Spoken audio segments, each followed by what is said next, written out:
Hi, and welcome back to another video. And today I'll be talking about this special state Senate election in Pennsylvania that the Democrats have won by a major upset.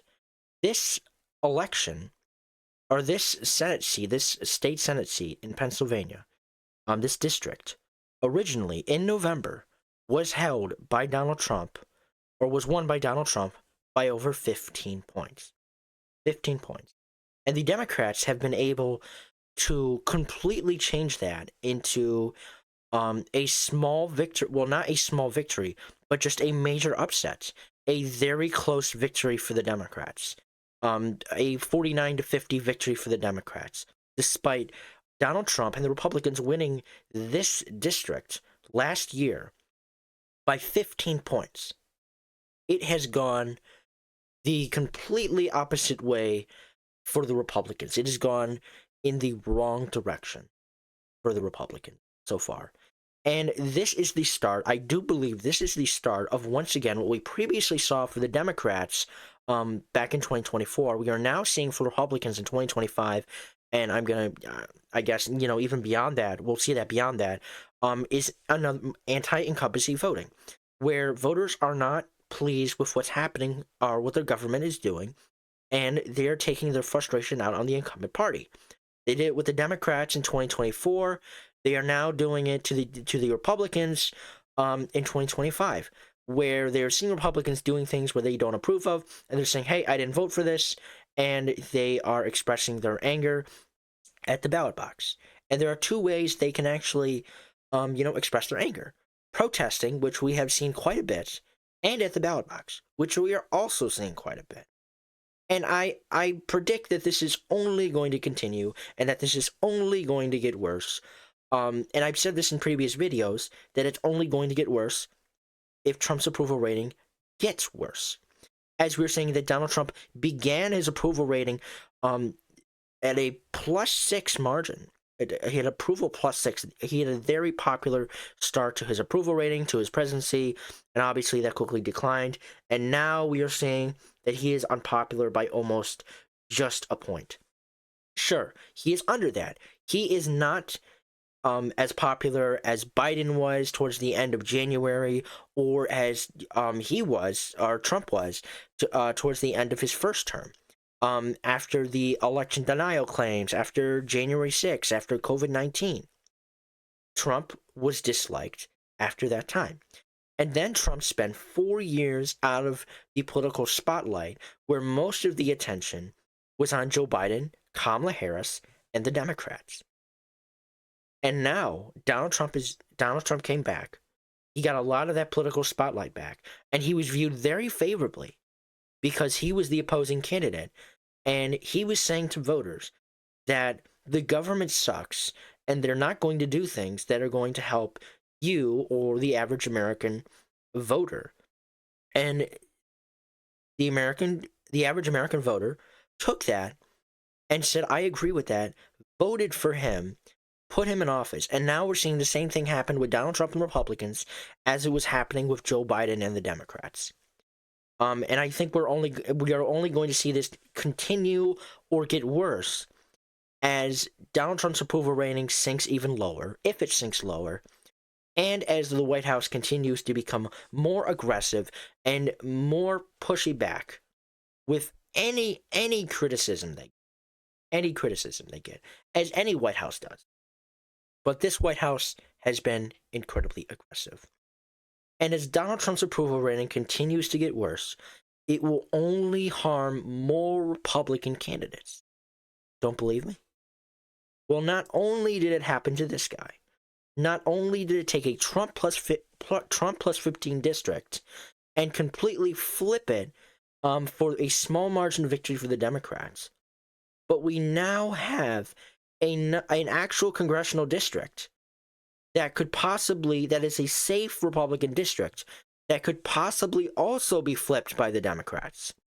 Now, this isn't, there aren't any polls to suggest this, but you do have Republicans raising concerns about this special congressional election that's supposed to take place next week in April to replace Mike Waltz, who is now in the Trump cabinet for the White House. There are no polls to suggest this, but we now do have, reports of Republicans raising concerns that this safe Republican congressional district could flip to the Democrats. How safe is this district? Well,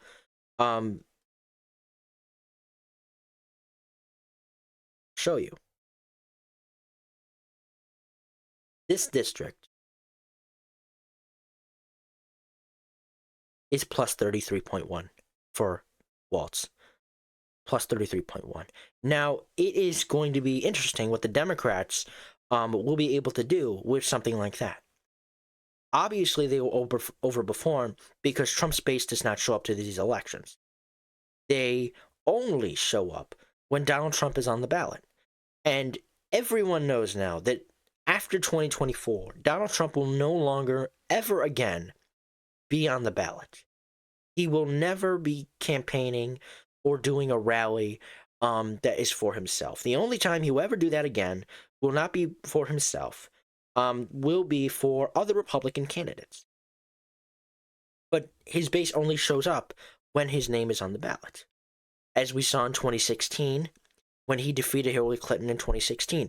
As we saw in 2020, when he got 74 million votes. 74 million people showed up for Donald Trump and voted for him. Yes, he lost to Joe Biden in 2020 to those 81 million votes.